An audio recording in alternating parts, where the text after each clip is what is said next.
Hey guys, welcome to Kingdom Stories, Episode 2, where we dwell into learning more about Christ through real life stories and how he plays a part in them. Let's get into it.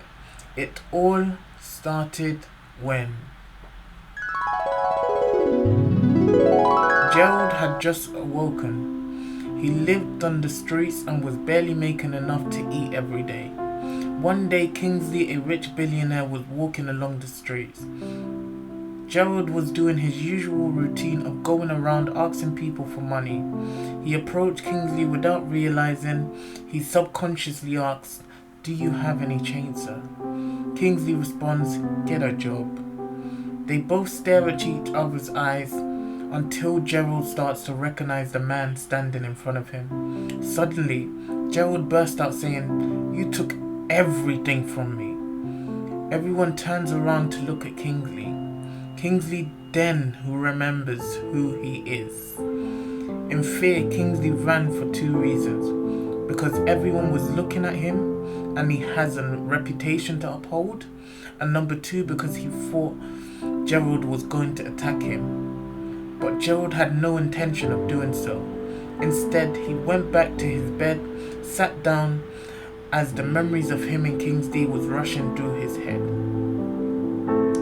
I guess you're wondering what happened between them. Well, it went a little like this. Gerald and Kingsley were business partners. Gerald was the brains and Kingsley had all the connections.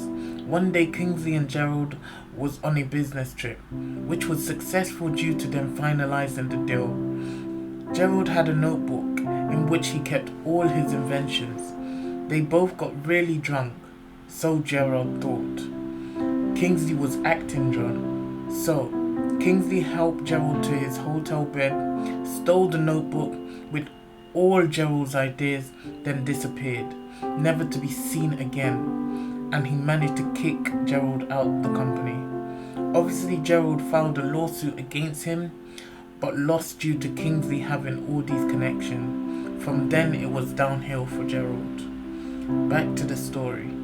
So after the encounter, Gerald ended up depressed. He wasn't eating due to not getting any money anymore, as his motivation to get the money wasn't there anymore. Days turned to weeks, weeks turned to months, months turned to a few years. He ended up dying because of it. Kingsley, around the same time, dies from a serious car accident. Gerald was judged by Christ and was welcomed into heaven, mainly because he had accepted Christ way before he even ended up homeless. Everyone started celebrating his triumphant life in heaven. Kingsley was tried by Christ and was sent to hell. The lake of fire awaits him for his deceitful and wicked life. Suddenly, while Kingsley was burning in the lake of fire, Gerald appeared to him from heaven. Kingsley says, "Please warn my brothers of the fate to come. If they continue their wicked ways, they will end up like me." Gerald sighs and then responds saying, "People have been approaching them, but they don't heed the words being said to them." Kingsley, dismayed, responds, "You go, they know you."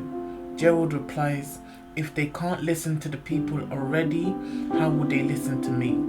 Moral of the story: them that maketh himself rich, yet hath nothing.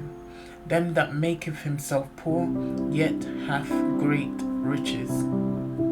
Thank you for listening to this story. I hope you learnt something from this story, and this brings you one step closer to learning more about Christ.